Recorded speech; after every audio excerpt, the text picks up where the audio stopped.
এই ৰাতিটো এটা তসবিহ নবী সাল্লাল্লাহু আলাইহি ওয়াসাল্লামে শিকাই দিছিল। মা আয়েশা সিদ্দিকা ৰাদিয়াল্লাহু আনহা আৰজ কৰিছিল, ইয়া ৰাসূলুল্লাহ, ইয়া হাবিবাল্লাহ, যদি মোৰ জীৱনত মই সবে কদৰ পাওঁ তেতিয়াহ'লে মই কি আমল কৰিম, এনেকুৱা এটা আমল মোক শিকাই দিয়ক। আল্লাহৰ নবী সাল্লাল্লাহু আলাইহি ওয়াসাল্লামে মা আয়েশা সিদ্দিকা ৰাদিয়াল্লাহু আনহাক এই দুআটি শিকাই দিছিল, আল্লাহুম্মা ইন্নাকা আফুউন তুহিব্বুল আফওয়া ফাআফু আন্নী, আল্লাহুম্মা ইন্নাকা আফুউন তুহিব্বুল আফওয়া ফাআফু আন্নী।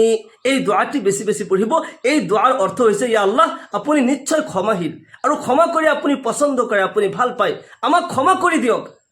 আমি এই দোয়াটি বেছি বেছি পঢ়িব লাগে। আপুনি 4 ৰাকাত নামাজ পঢ়িব, কমসে কম 100 বাৰ হাতত তসবিহ লৈ এই তসবিহটি আপুনি পঢ়িব। ইয়াৰ পিছত আপুনি জিকিৰ কৰিব, সুবহানাল্লাহ সুবহানাল্লাহ সুবহানাল্লাহ 100 বাৰ, আলহামদুলিল্লাহ 100 বাৰ, আল্লাহু আকবার 100 বাৰ, লা ইলাহা ইল্লাল্লাহ 100 বাৰ, ইস্তিগফাৰ 100 বাৰ, আস্তাগফিৰুল্লাহ রাব্বি মিন কুল্লি যামবি ওয়া আতুবু ইলাইহি, নতুবা আস্তাগফিরুল্লাহ 100 বাৰ এনেকৈ পঢ়িব। দুরূদ শরীফ 100 বাৰ পঢ়িব, সাল্লাল্লাহু আলাইহি ওয়াসাল্লাম, যে কোনো দুরূদ শরীফ আপুনি পঢ়িব পাৰে।